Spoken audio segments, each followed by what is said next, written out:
물질의 성질부터 설명 시작할게요.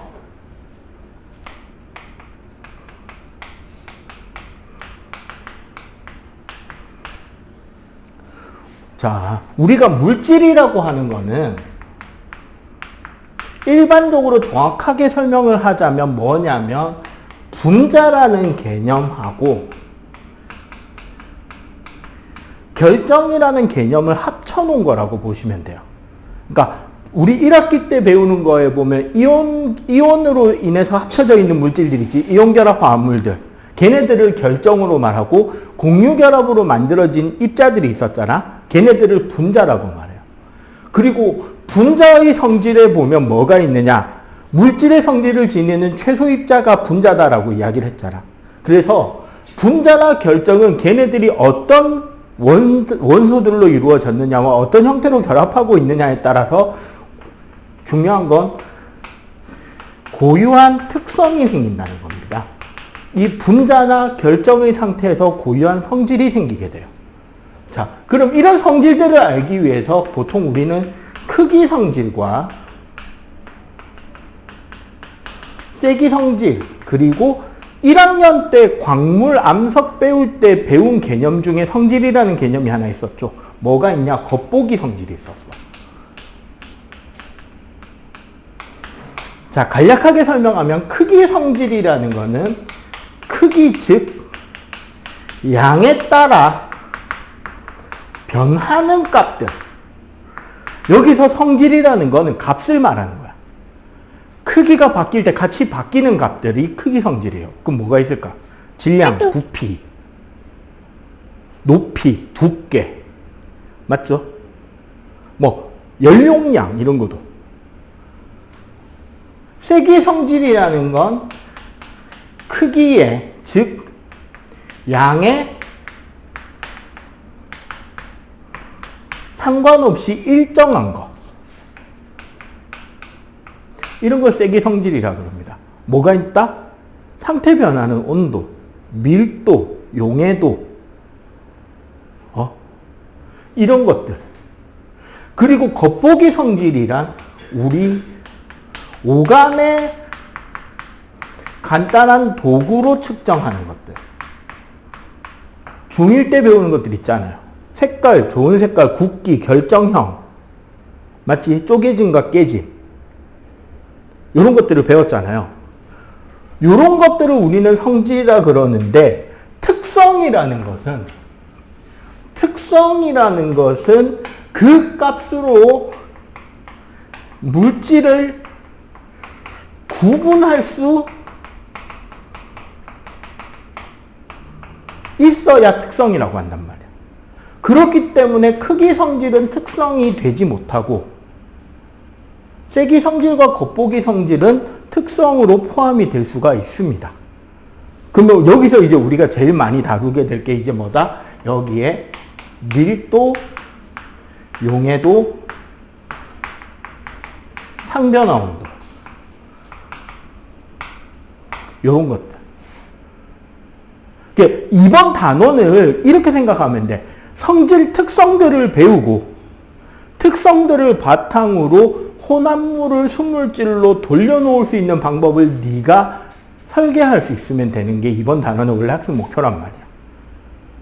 그러면 당연히 시험 문제 평가도 거기에 집중해서 나온다는 거지. 자, 그래서 그러면 물질을 구분합시다. 물질을 구분하면 어떻게 되느냐? 기본적으로 순물질과 혼합물이래요. 간략하게 설명하자면 순물질은 한 종류의 물질로 되어 있는 것들. 물질이 한 가지 종류만 있고 물질은 그 고유한 특성이 있으니까 한 종류의 물질만 있으니까 성질이 균일하겠죠. 혼합물은 두 종류 이상이 섞여 있는 상태입니다. 화학 결합하고 혼합물에서의 혼합하고를 구별을 잘해야 돼요. 혼합은 섞여 있기 때문에 각자 성질이 유지가 되고 있어. 극단적인 예를 들어줄까요? 치킨 좋아하지. 치킨 싫어하는 사람은 없잖아. 그 후라이드 치킨 시키면 소금이 딸려오잖아요. 치킨 소금. 그 치킨 소금 안에 있는 입자를 이렇게 밖에서 보면 다양한 입자가 섞여 있는 게 보이잖아. 일단 소금이 있죠. 짠맛을 내는. 자세히 보면 깨도 좀 들어있죠. 볶음깨, 고소한 맛을 내주는. 후춧가루가 들어있습니다. 살짝 매콤한 맛을 내주는. 그리고 자세히 보면 소금 비슷하게 보이는 MSG 미온가루가 들어있어요. 감칠맛을 내주는. 그러면 그 치킨 후라이드 소금에는 이 네 가지 소금, 깨소금, 미온가루, 후춧가루가 각자의 맛을 유지한 채 섞여 있죠. 맞지? 그러니까 그 네 가지 맛을 구별해서 느낄 수 있잖아. 그리고 걔네들이 조합돼서 맛있는 거고. 그러니까 그 각자의 성질을 유지하게 돼요. 이 순물질에서 좀 이따가 화합물 이야기를 할 건데 요거 생각해 보면 돼. 초등학교 때 배웁니다. 수소기체에 불 붙이면 펑 하고 터지죠. 산소는 터지는 게 아니라 누가 옆에서 타야 될 거리가 타고 있으면 되게 활활 잘 타게 해주잖아. 그럼 모닥불 피워놓고 수소랑 산소를 갖다 부으면 어떻게 돼? 펑 하고 터지겠지. 근데 물 부으면 꺼지죠. 자, 물은 수소와 산소로 이루어져 있잖아. 근데 얘는 화합물이잖아요. 화학적으로 결합해 있잖아요. 그러니까 물이라는 고유한 특성이 있는 거지 수소의 성질, 산소의 성질은 물에서는 없잖아. 근데 수소랑 산소를 섞어서 확 부으면 로켓 엔진입니다. 확 터지는 거야. 차이를 알겠죠? 자, 그리고 순물질 안에 우리가 보통 원소라고 부르는 호돈소 물질 그리고 화합물이 들어가는데 간단하게 말해서 얘는 한 종류 원소로만 구성이 되고 얘는 두 종 이상의 원소로 구성되는 게 화합물. 화학식 써보면 티가 나. 대문자가 한 개면 위에 거, 대문자가 두 개 이상이면 밑에 거. 봐봐. NA라고 쓰면 나트륨 금속을 말하죠. Cl2라고 쓰면 염소 기체를 말하는 겁니다. 근데 밑에 NaCl 하면 염화 나트륨이라는 이온결합 화합물, 우리가 소위 말하는 소금이 되는 거지. 나트륨의 성질은 물에다 넣으면 수소 기체가 나오면서 녹아 들어가면서 염기성이 되고 그 열이 나오면서 수소가 터져요. 유튜브 하는 사람들이 과학 관련 컨텐츠로 유튜브 하는 사람들이 초반에 어그로 끌기 제일 좋은 게 그거야. 세숫대 하나 수조에다가 나트륨 덩어리 하나 던져놓고 졸라 도망가는 거. 그럼 좀 있으면 물 표면에 수소가 연소되다가 벙 터져버립니다. 염소기체는 2차 대전에 독일이 유대인 학살할 때 쓴 독가스예요. 사람이 일정 이상 많이 들이마시면 죽어. 근데 나트륨 덩어리에 염소기체를 부어 넣으면 막 불꽃이 튀면서 막 격렬한 반응 끝에 흰색 고체 덩어리가 생긴단 말이야. 그거 먹으면 어떻게 되게? 짜요. 왜? 얘가 되니까. 얘랑 성질이 아예 다르잖아. 그 이야기 하는 거예요. 자, 요거는 이번 요 단원에서 중요한 건 아니까. 대신에 혼합물은 균일 혼합물과 불균일 혼합물로 나뉘는데 말 그대로 균일 혼합물은 완전히 골고루 우리가 구별 못하게 잘 섞인 거. 불균일 혼합물은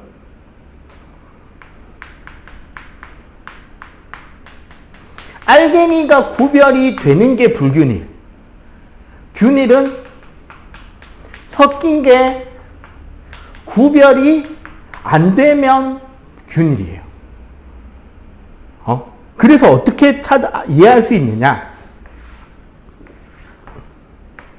고체, 액체, 기체. 균일과 불균일 구별법 가르쳐 드릴게요. 자, 고체의 균일 혼합물은 한 가지 종류입니다. 우리가 합금이라고 하는 녀석이 균일 혼합물이에요. 합금이라는 게 뭐냐면 두 가지 이상의 금속 원소들을 녹여서 섞은 걸 말해. 이게 녹이는 과정에서 완전히 입자운동이 활발해져서 100% 골고루 섞인다고 가정하거든요. 극단적인 예를 들어줄게요. 학교 식판 금속이죠. 그 쇠판이잖아. 그 스테인리스 스틸, 스댕. 맞지? 거기에 철원소, 니켈 원소, 구리 원소, 크로뮴 원소가 들어있는데 보여 안 보여? 섞여 있는 게 구별돼 안 돼? 여기랑 요쪽 조각이 저쪽 조각이가 같아 달라. 똑같지? 균일 혼합물인 거야. 금 중에 18K, 14K가 여기에요. 참고로 24K는 여기. 순금. 18K나 14K라는 금은 뭐냐? 금에다가 은이라던가 니켈이라던가 다른 금속을 섞어서 금이 가지는 단점이 너무 무르다는 걸 극복하는 금들을 합금으로 말한단 말이에요. 스테인리스 이런 것들. 황동, 청동 이런 것들 구리하고 다른 원소하고 구별 안 되잖아. 섞여 있는 게. 그게 여기에요. 그러면 불균일 혼합물의 가장 대표적인 예는 암석입니다. 화강암 알죠?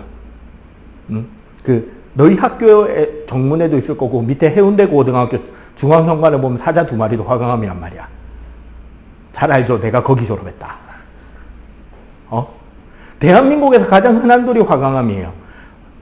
가까이 가서 자세히 보면 투명한 유리알갱이인 석영도 있고 이렇게 분필처럼 불투명한 장석도 있고 검은색 땡땡이 점인 흑음모도 있죠. 근데 우리 가까이 가서 보면 알갱이가 구별이 되지 하나하나가. 불균일이라는 소리예요. 그리고 기체혼합물 있잖아. 기체혼합물은 100% 다 균일이고 불균일의 기체혼합물은 없습니다. 공기 중에 먼지 떠다닌 거 정도밖에 안 돼요. 불균일이라고 우기려면. 왜 기체들끼리는 100% 균일이냐? 중학교 1학년 때 기체 입자들은 매우 활발히 자유롭게 운동한다라고 배우잖아요.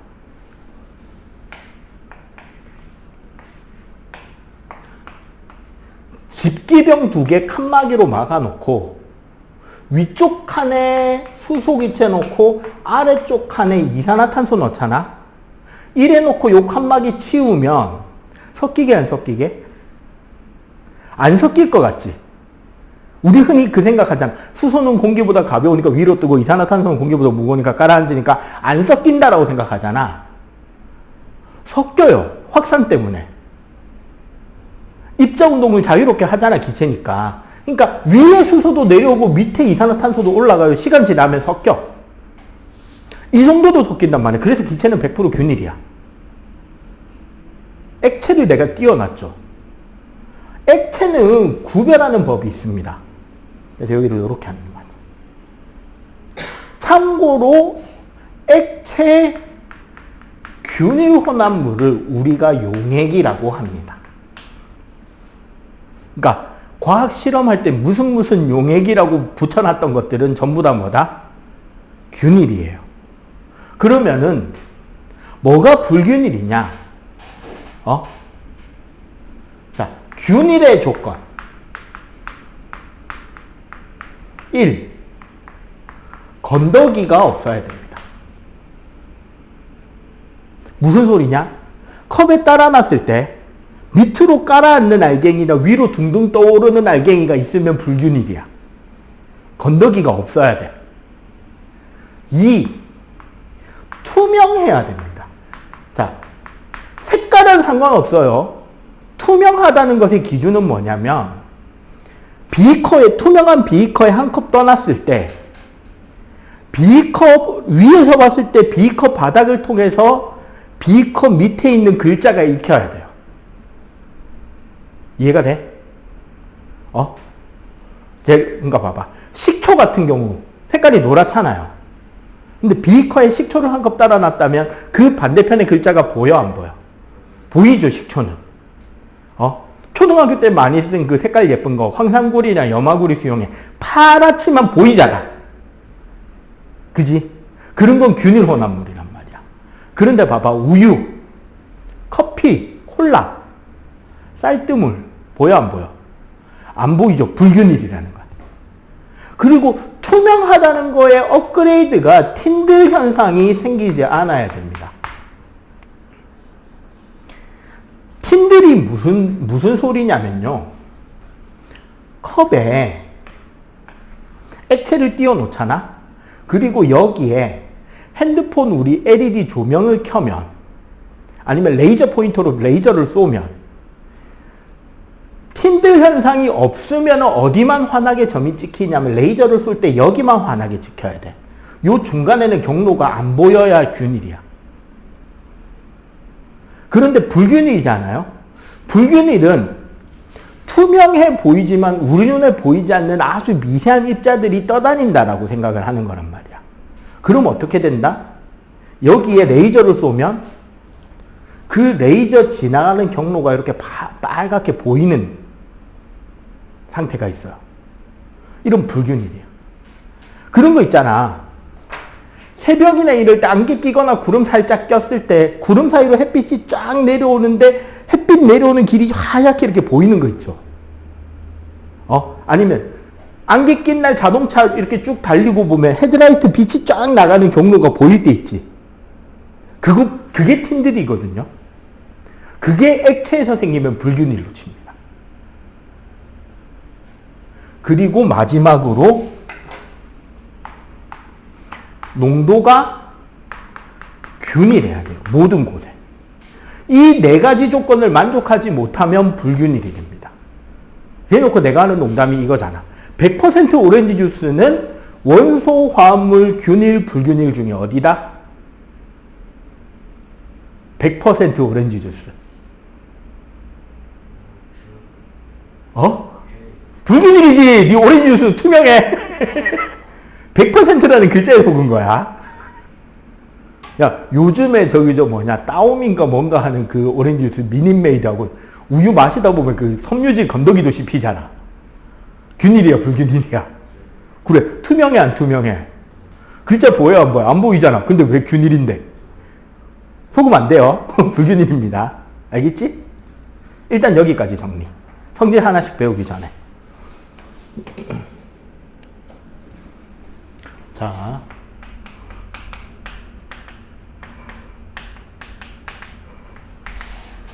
상태 변화. 원래 우리 순물질은 어떻다? 기본적으로.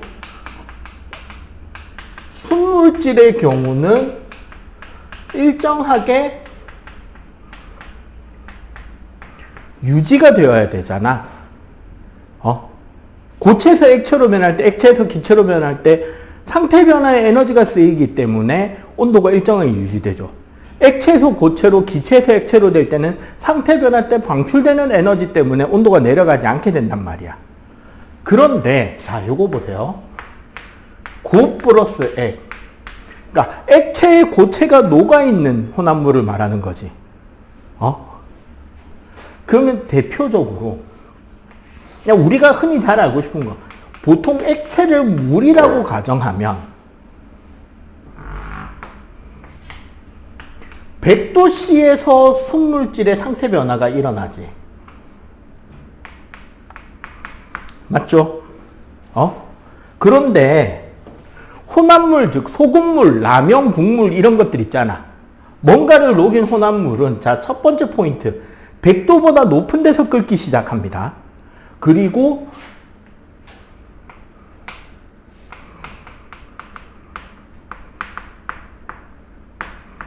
이걸 우리는 끓는 점 오름이라고 해요. 그러니까 이렇게 심하게 올라가진 않는데 좀 잘 보이게 하려고 이렇게 그린 거야.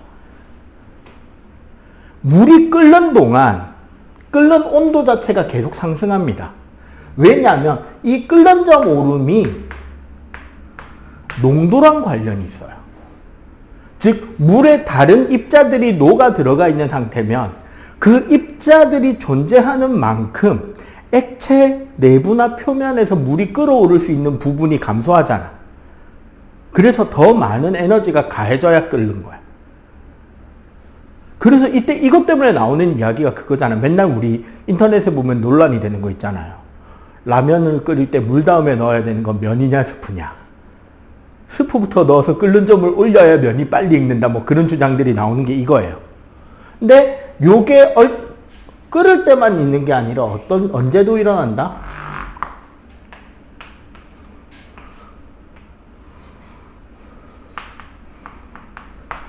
물은 0도에서 얼잖아요. 이렇게 균일하게. 그런데 어떻다? 0도보다 낮은 온도에서부터 얼기 시작해서 혼합물의 경우 어느 점 내림이라 그래서 더 낮은 온도에서 얼게 됩니다. 그래서 우리나라 속담에도 뭐가 있다? 물 넣어놓은 장독은 독은 얼지만 간장 넣어놓은 독은 안 온다고. 그리고 바닷물은 안 얼잖아요, 잘. 왜? 이것 때문에 그래. 그래서 우리 겨울철 눈이 왔을 때 제설제를 뿌리면 눈이 녹잖아요. 그럼 두 가지 효과가 있는 거야. 제설제로 쓰이는 염화칼슘이 물에 녹을 때 열을 방출하는 효과도 있고, 염화칼슘은 물에 들어가면 이온이 3개가 생기죠. 칼슘이온 하나에 염화이온 2개. 그러면은 어느 점을 내리는 효과가 3배로 나타나는 거예요. 입자가 3개가 들어가니까. 실제로. 그래서 어느 점이 내려가기 때문에 얼어붙어 있던 눈이 녹는 거죠. 그렇게 녹인 뒤에 치워내는 거야. 부산에선 볼 일이 없으니까 아쉽죠. 자, 그 다음에 거기에 있는 것만 먼저. 고체 플러스 고체. A 물질과 B 물질이 둘 다 고체일 때 녹는 점이 여기라면 A 플러스 B는 어떻게 녹냐면 이렇게 나타납니다. 자, 첫 번째로 어떻다? 녹는 점의 온도가 변화합니다. 즉 수평한 구간이 나타나지 않아요. 그리고 무엇보다도 AB보다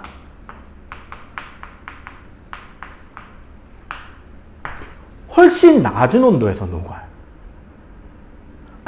혹시 너 납땜 해본 적 있냐? 전자장비나 이런 것들 조립 같은 거 할 때 보면 이렇게 우리 플라스틱 기판에다가 반도체 칩 같은 거 이렇게 납으로 납땜해서 붙이잖아요. 그거 할 때 플라스틱이 안 녹는 이유가 그거야. 원래 납땜용 연납이라고 하거든요. 납에 녹는 점이 490도인가가 그래요. 400도, 500도가 넘어가. 그리고 거기에 들어가는 안티몬도 한 600, 700도가 돼야 녹아. 그런데 그 두 개를 섞은 합금인 연납은 150도면 녹아요. 그러니까 플라스틱은 안 타는데 납은 녹여서 붙일 수 있다는 거야. 우리나라 옛날 역사에 보면 청동기 시대에 청동을 쓴 이유가 그냥 순수한 구리보다 청동이 더 튼튼한 것도 있지만 구리에 주석을 섞어서 녹임으로써 석탄을 활용하기 전인 청동기 시대도 금속을 녹일 수 있는 온도까지가 된다는 거지. 혼합물이라서. 오케이? 그리고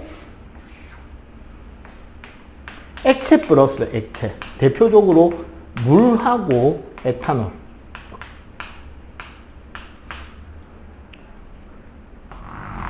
물은 100도에서 끓고요. 에탄올은 78도에서 끓거든요. 그러면 자, 물과 에탄올을 섞은 거 대표적으로 술. 술은 어떻게 끓느냐? 첫 번째 끓는 포인트가 78도보다 살짝 높은 데서 끓기 시작해. 그리고 끓는 동안 살짝 온도 상승하는 거 보이죠? 그리고 100도에서는 수평하게 올라갑니다. 그러니까 여기 1번 구간에서 에탄올이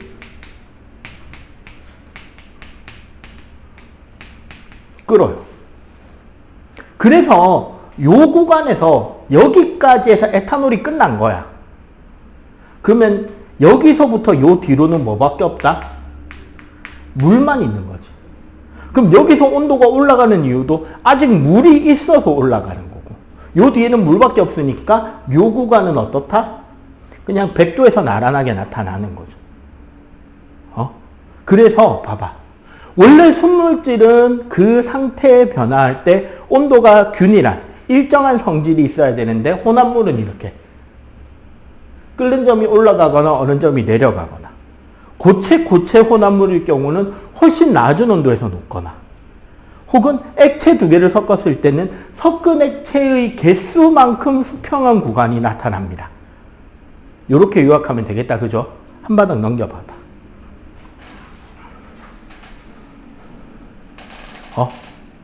한 바닥 넘기면 순물질에 대한 이야기만 나오죠. 응? 자, 순물질일 경우 얘가 A, 얘가 B,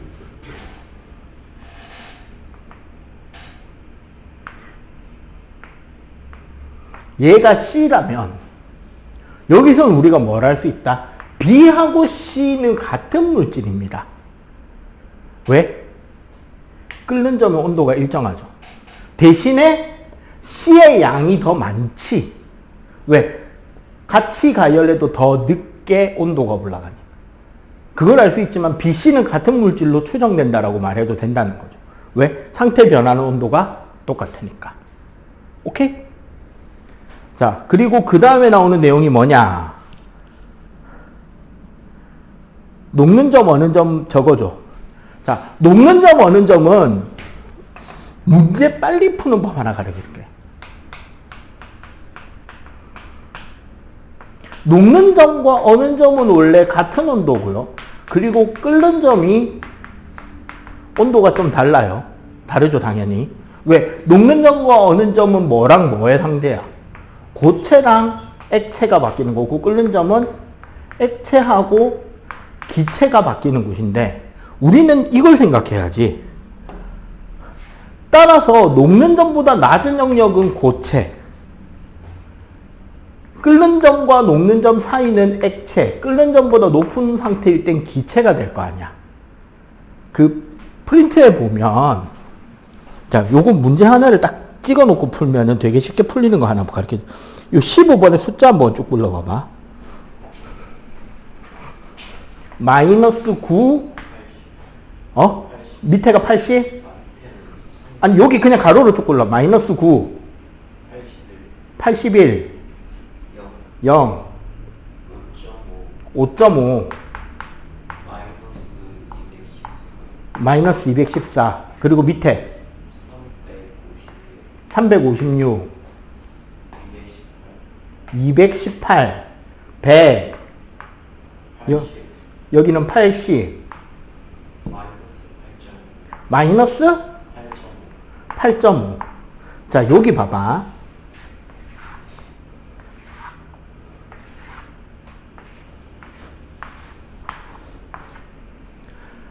상온에서 어떤 상태냐를 묻는 문제잖아요. 맞지? 상온이 우리가 15도에서 25도란 말이야. 거기는 15도로 돼 있냐 문제 주어질 거거든요. 몇 도? 20도? 자, 20도가 어디 있는지 동그라미를 쳐보면 돼. 여기는 20도가 요 사이에 있죠? 여기는 20도가 여기 있지? 여기는 20도가 요 사이에 있죠? 여기도 20도가 요 사이에 있지? 여기는 20도가 여기 있을 거 아니야. 맞죠? 요 선에 물린 게 액체, 요 선에 물린 게 고체, 요 선에 물린 게 기체예요. 따라서 A는 액체, B는 고체, C는 액체, D는 E는 기체. 틀리면 이제 진짜 접시물에 코 박아야 되죠. 알겠어? 일단 여기 정리. 자, 그 다음 내용.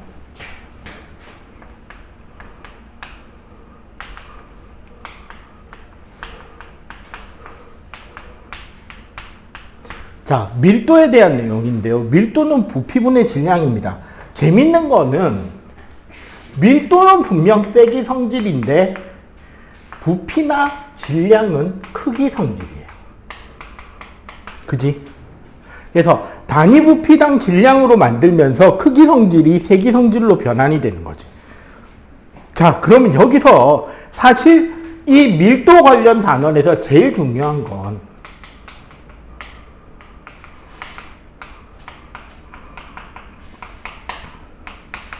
요 단원에서 서술형 나오면 여기가 제일 많이 나옵니다. 왜냐면 내기가 좋아. 첫 번째, 우리 부피 측정에서 우리 수학 시간에 배우는 딱 정형화된 입체 도형들은 공식이 다 정해져 있죠. 뭐 직육면체는 가로 세로 높이, 기둥 형태는 밑면 곱하기 높이, 뿔 형태는 밑면 곱하기 높이의 3분의 1. 그 뿔을 바탕으로 해서 구해지는 구의 부피는 3분의 4 파이 r 세제곱, 이렇게 공식들이 딱 정해져 있잖아. 그런데 대부분의 물체들, 부정형, 정해진 형태가 없는 물체들은 어떻게 된다?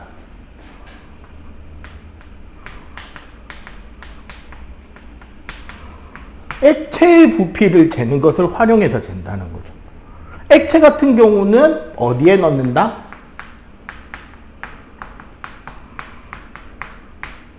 눈금 실린더로 측정을 할 것이고, 고체는 그 고체를 녹이지 않는 액체에 담궈서 눈금 실린더 높이의 변화가 부피가 되는 거죠.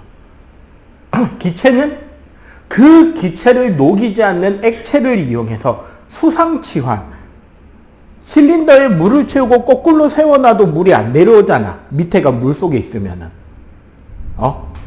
이런 거. 여기에 물이 있는 상태에서 이렇게 시험관을 물에다가 잠기게 한 뒤에, 여기 공기 다 빼고, 이 시험관을 요렇게 세우면 여기에 물이 가득 찬 채로 있게 되거든요. 이 상태에서 기체가 발생하는 고무관을 빼면 여기에 거품이 올라가서 여기에 위에 기체가 차겠지. 눈금 실린더를 통해서 이렇게 해서 부피를 재는 걸 수상치환이라 그래요. 어쨌거나, 자, 부피 측정에서는 액체의 부피를 눈금 실린더를 통해서 측정하는데, 주의할 포인트만 짚어줄게요.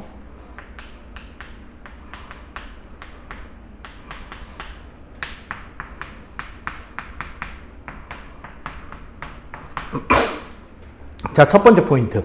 최소 눈금의 10분의 1까지 읽어야 됩니다. 대부분의 눈금 실린더는 1ml 단위까지 눈금이 돼 있단 말이야. 그럼 우리는 어디까지 읽어야 된다? 소수 첫 자리까지 읽어줘야 돼요. 두 번째는 보통 액체의 표면이 보면 양쪽 가해 쪽이 이렇게 올라오는 경우도 있고요. 수온 같은 거를 재면 어떻게 해도 되냐면 가운데 부분이 이렇게 평탄한데 양쪽이 이렇게 내려가는 경우도 있습니다. 액체 표면이.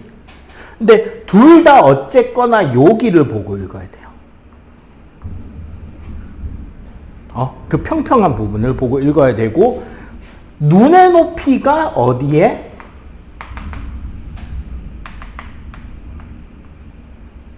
옆에서 정확하게 같은 높이에서 이 부분을 최소 눈금의 10분의 1까지 정확하게 읽어주면 되는 게 부피의 측정입니다.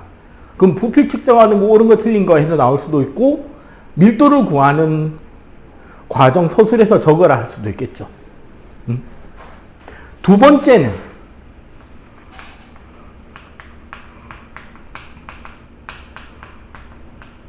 질량 측정.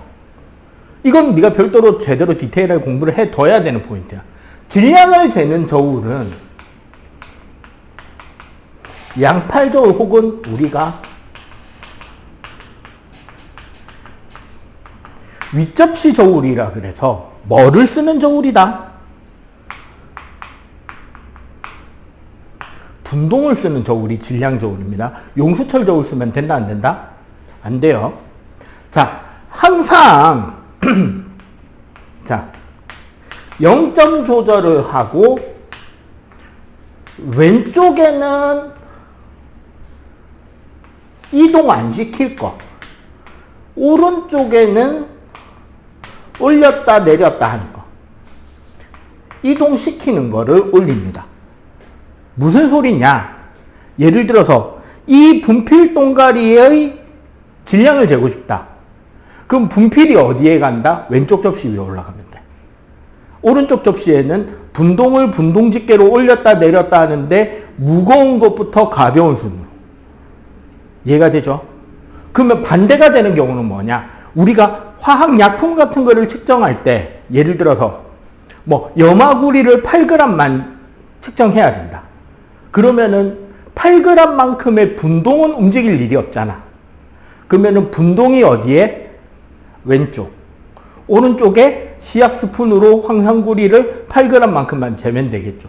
여기서 중요한 건 들어 올리면서 재는 게 아니라 떨어뜨리면서 질량을 맞추는 거야. 8g 넘어버리면 다시 떠가지고 다시 떨어뜨리면서 맞춰야 돼. 그리고 약을 잴 때는 약포지 종이로 올려놓고 0점을 맞추는 거. 이렇게 해서 부피와 질량을 측정해서 나온 것을 요 공식대로 계산하면 밀도가 됩니다. 원래 이제 고등과정의 과학에 가면 오히려 밀도 관련해 가지고는 질량은 밀도 곱하기 부피로 더 많이 쓰게 되게 되지만 이제 우리가 중등 요 단원에서는 밀도를 구하는 걸 기준으로 하는 거고요. 특히 이 밀도에서 중요한 것은 부력이야, 부력. 무슨 소리다? 밀도가 작은 것이 위로 뜨고요. 밀도가 큰 것이 아래로 가라앉습니다. 보통 우리 물과 기름이 섞이지 않고 층이 나뉘잖아요. 그 말은 위에 뜨는 기름이 밀도가 작고 밑에 가라앉는 물이 밀도가 더 큰 거지. 그럼 물보다 밀도가 더 큰 액체는 뭐 사염화탄소, 사염화탄소보다 더 큰 거는 수은. 이런 식으로 해서 층층층층층을 쌓을 수 있다는 거죠. 됐지? 한 바닥 넘겨봐봐. 그 다음에 뭐가 나올 거냐면 용해와 용액에서 농도와 용해도가 나올 겁니다. 농도 문제는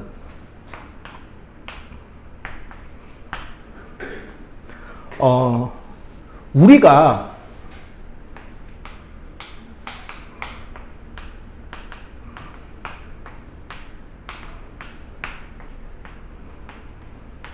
용질, 용매, 용해, 용액이 있잖아. 쉽게 말하면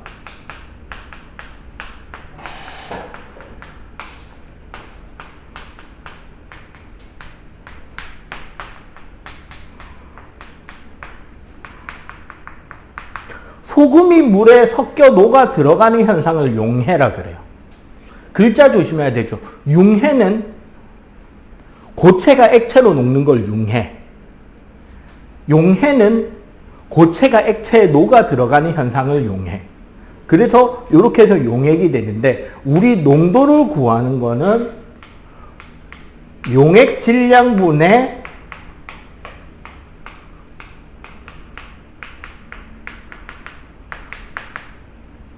용액분의 용질 곱하기 100이잖아. 그래서 어떻게 되냐면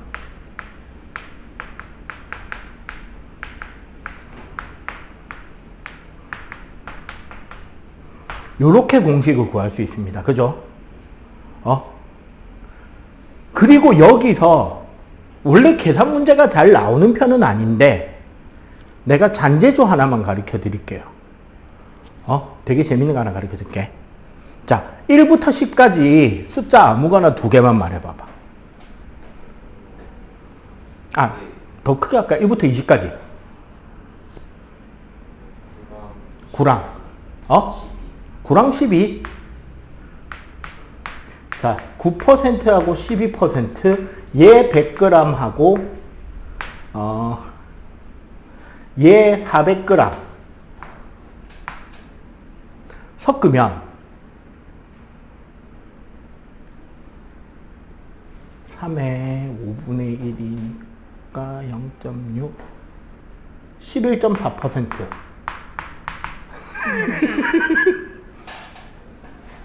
진짜로. 진짜다. 원래는 이런 문제, 성능 문제 같은 거 나올 수 있잖아요. 농도에서.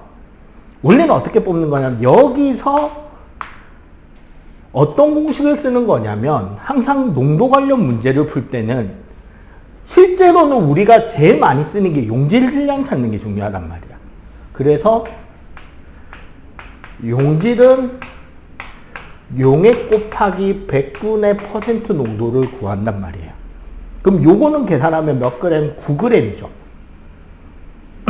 400g에서 12%는 48g이야. 그러면 두 개를 합치면 57g이냐?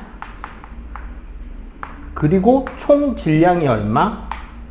500 곱하기 100이 돼서 계산하면 11.4가 나오거든요. 근데 내가 설마 이 과정을 암산했을 리는 없잖아. 어떻게 한 거냐면 잘 봐보세요. 9%랑 12%지. 질량이 몇 대 몇이야? 4대 1로 나누면 섞이면 됩니다.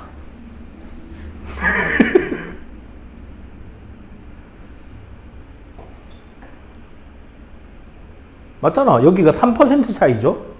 3%의 5분의 1이 얼마예요? 0.6%지. 그러니까 4대 1이니까 여기서 0.6% 깐 거야. 11.4%. 이런 방법도 있습니다. 만약에 물을 섞는다. 그러면 여기를 0%로 맞추면 돼요. 섞는 물의 양을. 소금을 더 탄다. 소금 섞는 양을 100%로 맞추고 비례식 그대로 때려버리면 나와요. 숫자 간단하게 섞을 때 보통 딱 떨어지는 숫자를 많이 주기 때문에 빨리 계산이 되는 편이긴 해요. 근데 요즘은 농도 자체가 시험 문제로 중요시하게 나오진 않습니다. 그냥 알아두면 재밌는 거라서 가르쳐 준 거예요. 농도는 잘 풀잖아. 됐지? 자, 일단 요거 정리. 자, 봐봐.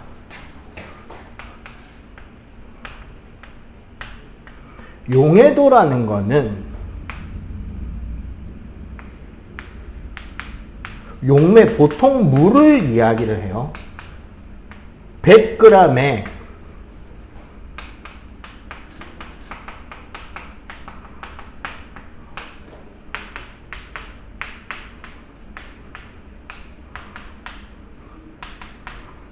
물 100g당 최대로 녹을 수 있는 용질의 g수를 용해도라고 합니다. 그러다 보니까 기본적으로 단위는 원래는 그램 퍼 100g이 되는데 그래서 그냥 단위를 안 쓰기도 해요. 용해도 단위는. 재밌는 건 뭐냐면 얘는 뭐 이상? 100 이상도 가능하겠죠. 아까 농도는 당연히 100이 순물질이니까 100% 이상이 나올 수 없잖아. 근데 용해도는 나옵니다. 자, 이것과 관련해서 일반적으로 온도에 따른 용해도는 특징적으로 고체는 우상향하고요.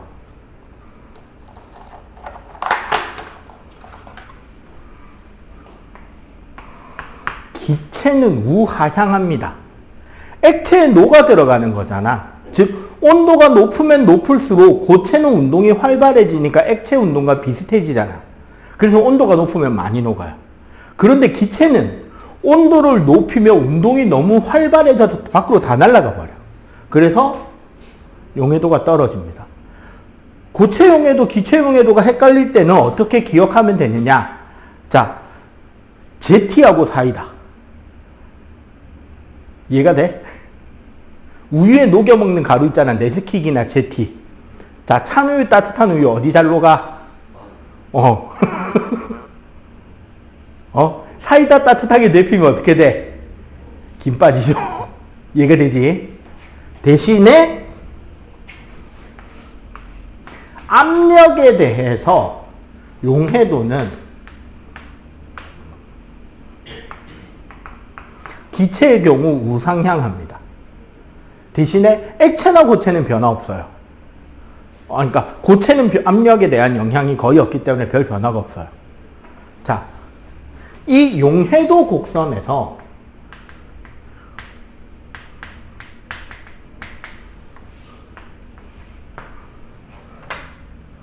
자, 어떤 액체의 용해도 곡선이 이렇게 나타난다고 칩시다. 요 선상이 우리가 소위 말하는 포화 상태입니다. 최대로 녹은 상태. 그럼 이 위쪽 공간은 과포화 상태. 원래 존재할 수 없는 영역이고요. 설사 일시적으로 과포화 상태에 있더라도 아주 약한 충격으로 바로 포화 상태로 돌아오게 되는 거야. 그럼 요 아래쪽 영역은 불포화 상태가 되겠지. 자, 여기서 첫 번째 문제 유형이 나옵니다. 뭐냐면, 자, 요 점인 어떤 액체 P가 있어요. 얘를 포화 상태로 만드는 법은 소수령 문제라면 정확한 수치까지 제시해 줘야 돼요. 어떻게 하면 되느냐? 여기서 여기 온도 T도까지 냉각을 시키면 포화 상태가 되죠. 맞지? 그리고 한 가지 더는 어디냐면요.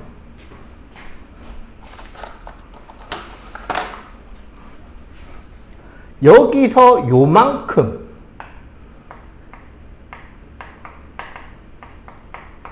용기를 추가해줘도 포화 상태가 됩니다. 그러니까 몇 그램 추가해줘야 되느냐, 몇 도까지 내려야 되느냐, 요거 정확하게 써줘야 돼요. 소수령으로 나오면은. 알겠지? 요 점이 쫙 찍혀 있잖아. 그러면은 여기에 숫자가 적혀 있고 여기에도 숫자가 적혀 있을 거 아니야. 대신에 제일 중요한 거는 물이 100g 기준이냐를 잘 봐야 돼요. 근데 일반적으로 여기서 물어볼 때는 물의 양이 100에 맞춰져 있을 확률이 높아요. 근데 물이 100이 아닐 경우에는 요 표에 나오는 값에서 만약에 물이 50에다가 돼 있는 양이다. 그러면 그 50에 녹아있는 용질의 양을 100으로 맞춰줘야 돼. 숫자를 2배씩 곱하기 해서 키워놔야 돼. 만약 200이다? 물 200에 몇 g씩 녹아있다? 그럼 물 100g 기준으로 낮춰놓고 생각해야 돼. 아니면 요 용해도 표를 2배를 늘리거나. 그래서 물 100인지가 맞추는 게 제일 중요해요. 무엇보다도. 근데 보통 여기서는 물 100g에 녹여놓고 놨다라는 문제가 나올 거거든요. 그러면 그냥 요 숫자 2개 차이만 읽어주면 됩니다. 좀 이따가 문제 풀리면서 유형 몇 가지를 짚어드릴게요. 그리고 자, 이 P점을 예를 들어 T-까지 냉각했다면 지금 녹아있는 현재 양이 A잖아. 요 점이 예를 들어 B고 요 점을 우리가 C라고 하면 요 점의 과포화 상태가 되면 사실은 C점으로 이동을 하게 된단 말이에요. 그럼 얼마? 요만큼. A 빼기 C만큼 석출이 됩니다. 뭐를 기준으로? 물 100을 기준으로. 알겠어요? 그래서 용해도 문제에서 첫 번째는 포화 상태를 만들기 위해서 어떻게 해야 되느냐? 두 번째, 몇 도까지 냉각시켰을 때 석출량이 얼마 되느냐? 요 두 가지가 문제로 나오게 되는 거고요. 자, 여기서 이제 제일 어렵게 만들어지는 패턴들 몇 가지를 알려드릴게요. 일단 거기 잠깐 문제를 좀 볼게요. 어떤 물질의 60도가 얼마라고? 124? 용해도가 124. 자, 여기가 온도, 여기가 용해도. 80도가 148이죠. 자, 그러면 요 데이터만 가지고 내가 문제 몇 가지를 만들어 볼게요. 자, 첫 번째 문제.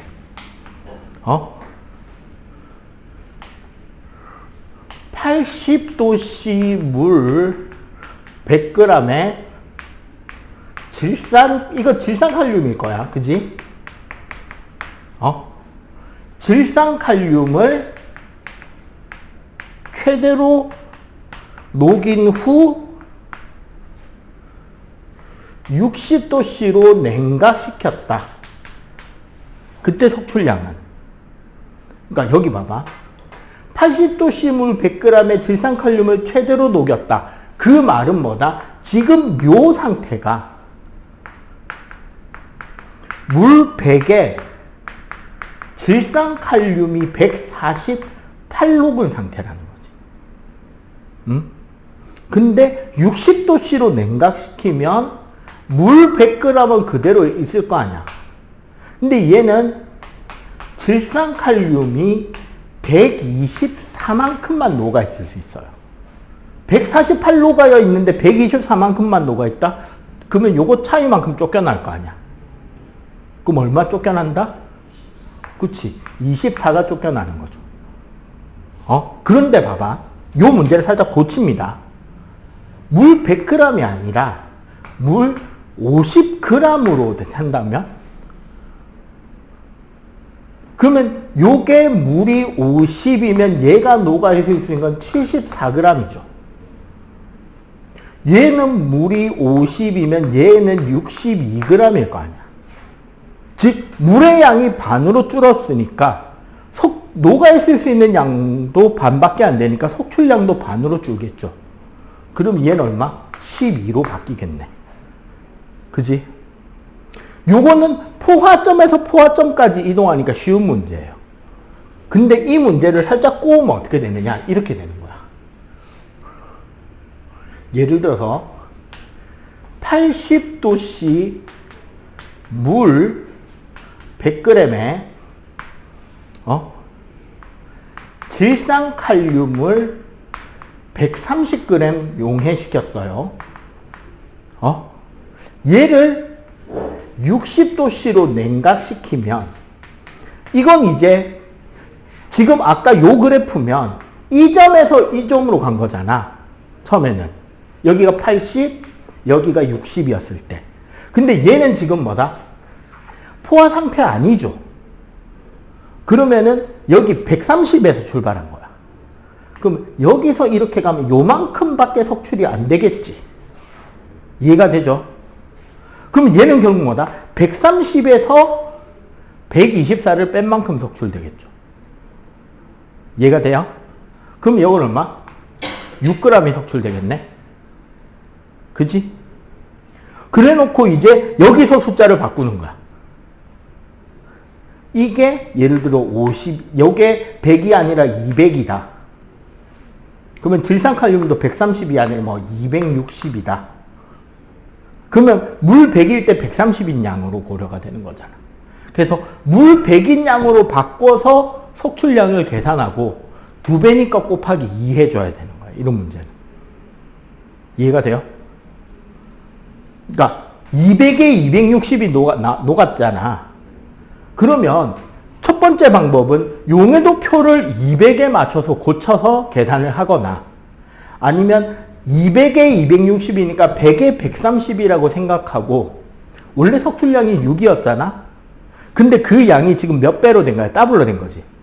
그러면 2배 늘어서 12g이 석출이 될 거 아니야. 요런 식으로. 포화 상태가 아닌 상태로 나올 수도 있고 아니면 이걸 퍼센트 농도로 만들어서 문제를 풀게 할 수도 있겠죠. 그러면 몇 퍼센트 무슨 용, 몇 도씨에 몇 퍼센트 무슨 용액 몇 g이면 그 안에 물이 얼마인지 용질이 얼마인지를 계산해서 풀면 돼. 그리고 34번 문제에 나와 있는 값이 그거예요. 요 세 번째 패턴. 몇 도씨 포화 수용액 248g. 지금 문제 보면 요렇게 적혀 80도씨 포화 수용액 248g이라고 적혀 있을 거야. 그지? 이건 무슨 소리냐? 자, 이렇게 봐야 돼요. 몇 도씨 포화 수용액이라는 요 단어를 네가 보잖아. 그럼 뭘 해봐야 되냐면 80도씨 용해도 플러스 100의 숫자를 보는 거예요. 항상. 그럼 248이지. 그러면 이 숫자가 1대1이잖아. 맞죠? 그럼 얘는 물백에 148 녹아 있는 거야. 근데 이게 248이 아니라 만약에 124g이다. 248의 반이죠. 그럼 얘는 물 50g짜리 포화 수용액인 거지. 248의 2배다. 예를 들어 496이다. 그럼 물 200의 포화 수용액인 상태인 거야. 그러니까 몇 도씩 포화수용액이라는 말이 보이면은 용해도표에 100을 더한 숫자 248이 나오죠. 얘가 기준 수치가 돼서 쟤의 몇 배로 나오느냐를 체크해 보면은 답이 나오는 거예요. 제일 중요한 건 뭐다? 용해도표에 나오는 용해도 숫자의 기준은 물 100이 기준이라는 거. 오케이? 물 100에서 흔들리면 안 됩니다. 알겠어요? 그래서 다음 주에 오면 시간 보고 요 용해도 문제만 있는 거 한 장 정도 뽑아가지고 집중적으로 반복해서 연습 좀 시켜줄게요. 다음 주에는. 알겠지? 일단 하고, 자, 여기까지 일단 정리.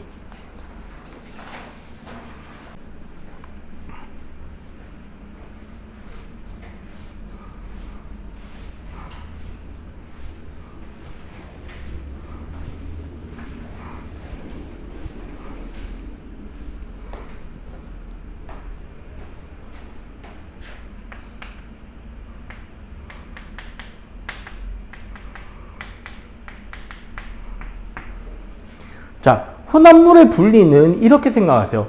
앞에서 배우는 거일수록 쉬운 겁니다. 뒤로 갈수록 어려운 거예요. 그러면은 우리가 혼합물의 분리 단원에서 알아야 되는 건 뭐냐? 자, 첫 번째, 어떤 원리로 분리를 하는 것이냐를 구별할 수 있어야 돼요.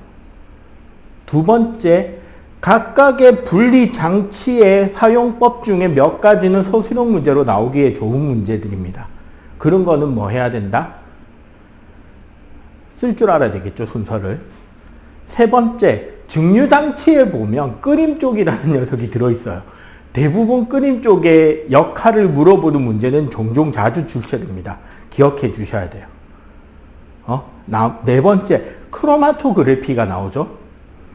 크로마토그래피에서는 걔가 가지는 장점이 뭔지 그거 할 줄 알면 됩니다.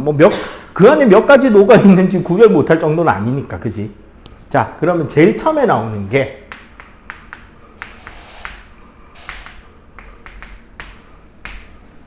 자, 밀도 차이를 이용한 분리라는 말 자체는 결국 뭐다?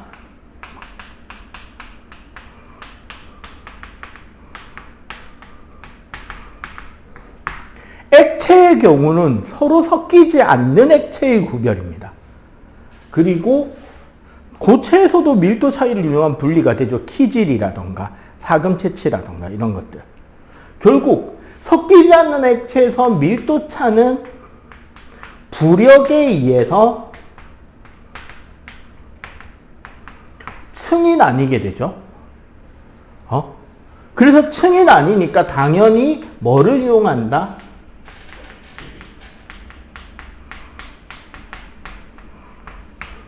분별 깔때기를 사용하게 됩니다. 그러면은 분별 깔때기 사용법 서술형으로 내기 좋죠. 응? 자, 어떻게? 첫 번째, 뚜껑 열고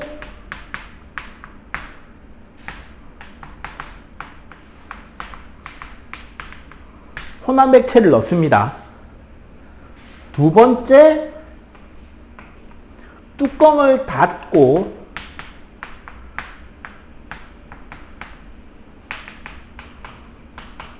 한번 잘 흔들어 준 뒤에 세워놔요. 혹시나 층 사이사이에 서로 반대쪽에 가야 될 물질들이 남아있는 경우도 있거든. 그래서 흔들어서 한번 섞어준 뒤에 세워놔요. 세 번째, 다시 뚜껑을 열고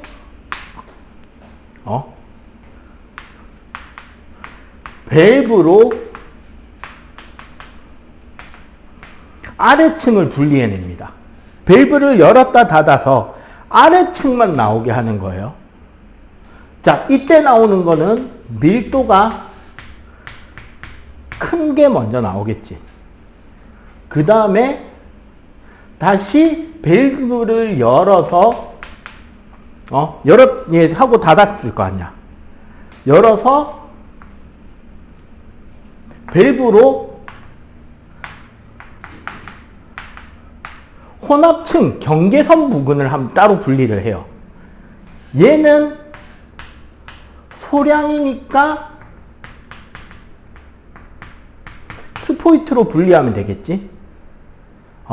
그럼 혼합층을 분리하고 나면 나머지는 그대로 뚜껑이 열려있는 상태로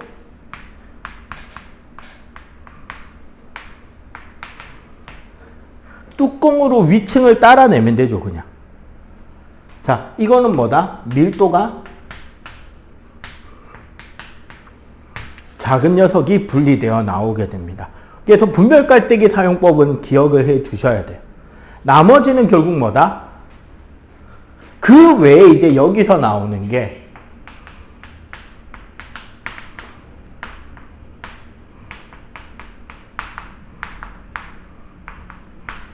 오래된 달걀이 밀도가 작아요. 그래서 먼저 뜨지, 소금물에서.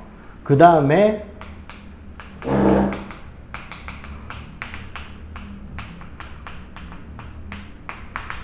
벽시 같은 경우 쭉정이가 밀도가 작죠. 그 다음에 쓰레기 같은 거 분리수거할 때도 밀도가 작은 플라스틱이 위로 뜨는 거야. 사금 채취할 때도 밀도가 작은 모래알갱이가 떠내려 나가는 거고. 그래서 뭐가 밀도가 작은지 뭐가 밀도가 큰지 정도를 기억해 주셔야 됩니다. 됐죠? 자, 두 번째.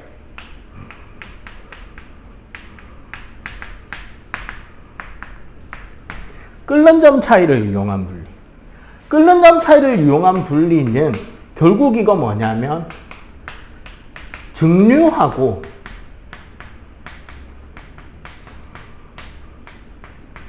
분별 증류가 있거든요. 증류는 뭐냐면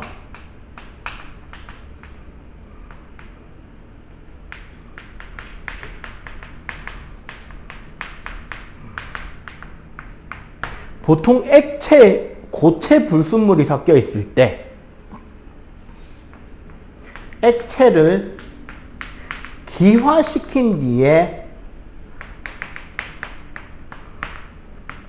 다시 액화시키는 과정으로 순수한 액체를 뽑아내는 게 증류죠. 대표적인 게 뭐 막걸리 탁주에서 청주 즉 소주를 뽑아내는 게 이 기술이지. 이게 순도 높은 액체만을 뽑아내고 뿌연 불순물들을 남길 수 있는 거지. 바닷물을 증발시켜서 물을 빼내고 소금을 남기는 것. 이런 것들이 다 증류에 해당하는 거고, 분별 증류 같은 경우는 끓는 점 차이로 연속적으로 분리하는데 여기서 제일 중요한 건 뭐냐? 끓는 점이 낮을수록 먼저 분리가 됩니다. 대표적으로 우리 거기 증류탑 있잖아. 석유 증류탑에 여기에 400도씨짜리 원유를 넣으면 나오는 순이 뭐다? 제일 위에서 석유가스, 휘발유, 등유, 경유, 중유, 쓰레기가 아스팔트. 이렇게 나오는데 위로 올라갈수록 끓는 점이 낮고 먼저 분리되는 것들이에요. 그리고 여기서 중요한, 얘네들 다 혼합물로 나온 겁니다, 사실. 끓는 점 봐봐. 온도가 범위로 돼 있잖아. 몇 도에서 몇 도, 몇 도. 그럼 얘네들 다 혼합물이 순물질은 아닙니다. 알겠죠?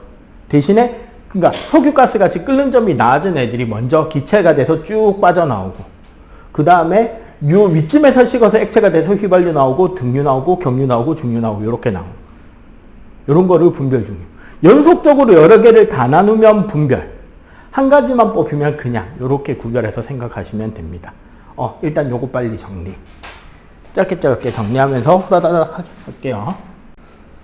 우리 아까 빼먹은 거. 밀도차 분리에서 예를 들어 고체 A랑 고체 B가 있다. 얘네들 분리할 때는 어떤 액체가 필요하냐면 A, B를 용해시키지 않고 용해시키면 이제 용해도 차이를 이용한 분리가 돼버리기 때문에 용해시키면 안 돼요. 그리고 밀도가 A, 액체 B가 되는 거. 뭐 반대일 수도 있겠지. 이렇게 돼버리면 어떻게 된다? 액체가 있을 때 A는 위로 뜨게 되고 B는 바닥에 가라앉게 되죠. 그래서 혼합물일 때 그런 거 있잖아.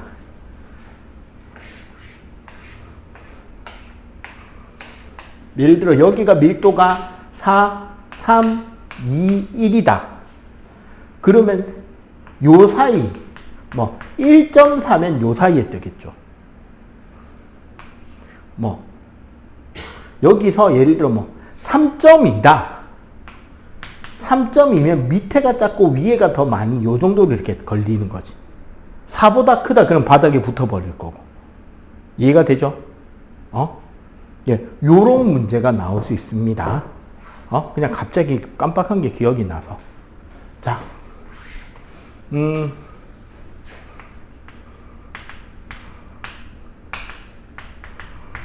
용해도 차이를 이용한 분리 방법은 아까 우리가 석출량 계산한 거 있잖아요. 용해도 자체에. 그 석출량 계산하는 거 말고 요 개념 문제가 같이 나오게 돼요. 뭐냐면 추출, 거름, 그리고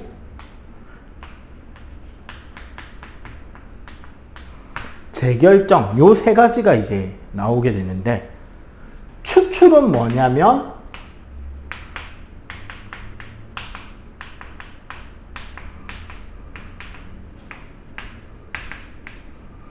내가 원하는 물질만 용해 뽑아내는 거야.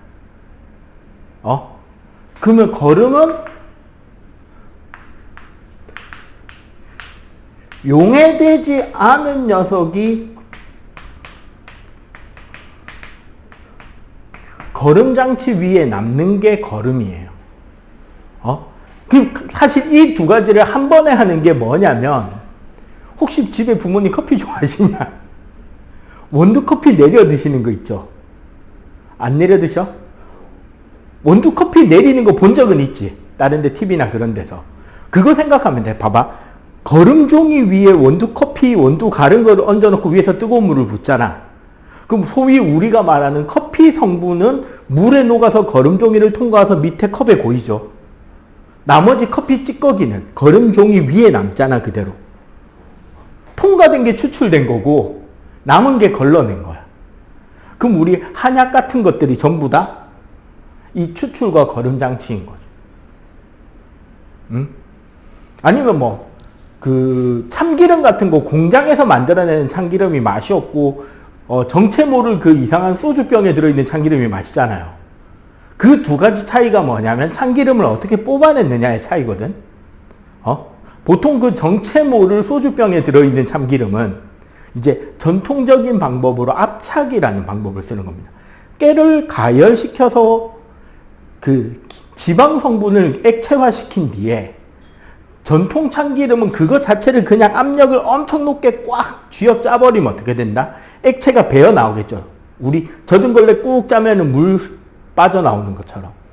그렇게 쥐어 짜서 지방을 짜내는 게 옛날식 전통 참기름이고, 그러면 대기업에서 파는 공장식 참기름은 어떻게 만드느냐? 똑같이 깨를 볶아요. 볶는 것까지 똑같아. 그거를 롤러로 쫙 으깨놓고 쥐어 짜는 게 아니라 에테르라고 하는 유기용매에 부어버립니다. 그럼 어떻게 된다? 지방 성분이고 에테르는 유기용매니까 참깨 안에 있는 참기름 성분이 에테르에 녹아 나와요.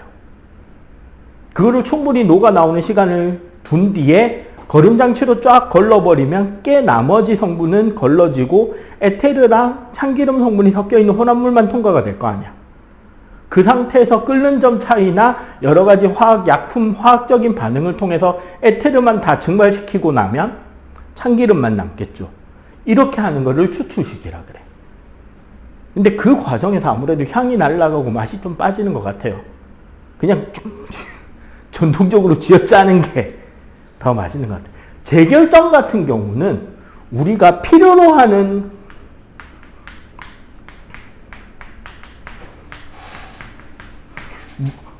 어떤 내가 뽑아내고 싶은 물질과 소량의 불순물이 섞여 있는 상태에서 봐봐. 이 물질의 용해도가 여기잖아요. 뭐 불순물 용해도가 예를 들어서 이렇게 있다고 쳐. 요게 불순물이라고 쳐. 근데 불순물 자체가 양이 되게 작잖아요. 그럼 불순물은 온도를 변화시켜 봐야 석출이 안 되죠. 전부 다 불포화 상태니까. 그런데 뭐 내가 뽑아내고 싶은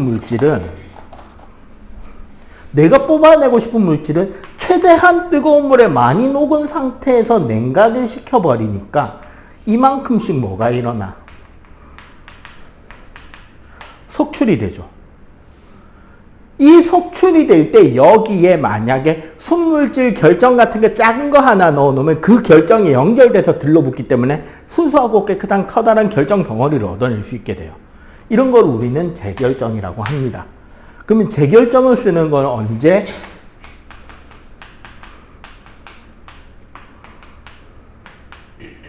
어떤 화학약품의 순도를 높여야 될 때, 그럴 때 재결정을 이용하면 불순물을 이렇게 해서 계속 제거해내고 순물질 부분만 계속 석출해서 꺼낼 수 있겠지. 이렇게 해서 하는 게 재결정입니다. 가끔씩 분별결정이라고 하는 경우는 뭐다? 이 기울기가 심한 녀석만 석출이 되도록 양을 맞추는 거예요. 알겠지?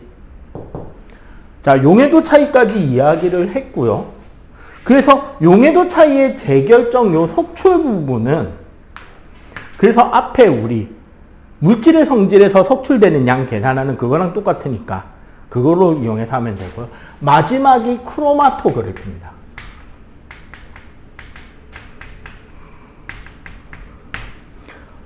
마치고 나한테 그 톡 하나 남겨놓으세요. 그래야지. 요거 설명이 지금 되게 빨리 진행돼가지고 디테일한 설명들을 많이 뺐거든. 그래서 내가 수업한 거 영상 줄게요. 크로마토그래피 같은 경우는 용매가 이동하는 속도에 비해